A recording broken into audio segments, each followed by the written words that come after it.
अकबर बीरबल की कहानी। गलत बात। एक वक्त की बात है, बादशाह अकबर किसी एक बात को लेकर बहुत परेशान रहने लगे थे। जब दरबारियों ने उनसे पूछा तो बादशाह बोले, हमारे शहजादे अंगूठा चूसने की बुरी आदत पड़ गई है।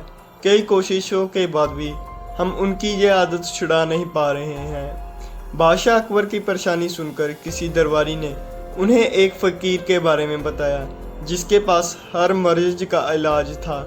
फिर क्या था, बादशाह ने उस फकीर को दरबार में आने का निमंत्रण दिया। जब फकीर दरबार में आया तो बादशाह अकबर ने उन्हें अपनी परेशानी के बारे में बताया। फकीर बादशाह की पूरी बात सुनकर परेशानी को दूर करने का वादा किया और एक हफ्ते का समय मांगा।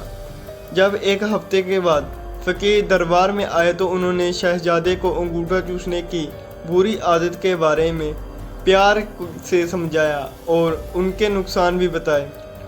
फकीर की बातें सुनकर शहजादे पर बहुत प्रभाव पड़ा। उसने अंगूठा ना चूसने का वादा भी किया। सभी दरबारियों ने देखा तो बादशाह से कहा, जब यह काम इतना आसान था तो फकीर ने इतना समय क्यों लिया? आखिर उसने क्यों दरबार को और आपका समय बर्बाद किया? बादशाह दरबारियों की बात में आ गए और उन्हें फकीर को दंड देने की ठान ली। सभी दरबारी बादशाह का समर्थन कर रहे थे, लेकिन बीरबल चुपचाप था। बीरबल को चुपचाप देख अकबर ने पूछा, तुम क्यों शांत हो बीरबल? बीरबल ने कहा, जहाँपना गुस्ताखी माफ़ हो, लेकिन फकीर को सजा देने का स्थान पर उन्हें सम्मानित करना चाहिए और हमें उनसे सीखना चाहिए। तब बादशाह ने गुस्से में कहा, तुम हमारे फैसले के खिलाफ जा रहे हो। आखिर तुमने ऐसा क्यों सोचा? जवाब दो। तब बीरबल ने कहा, महाराज, पिछली बार जब फकीर दरबार में आए तो उन्होंने चूना खाने की बुरी आदत थी। आपकी बातों सुनकर उन्होंने अपनी गलती का एहसास हुआ। उन्होंने पहले अपनी इस गंदी आदत को छोड़ने का फैसला लिया, फिर शहजादे की गंदी आदत छुड़ाई।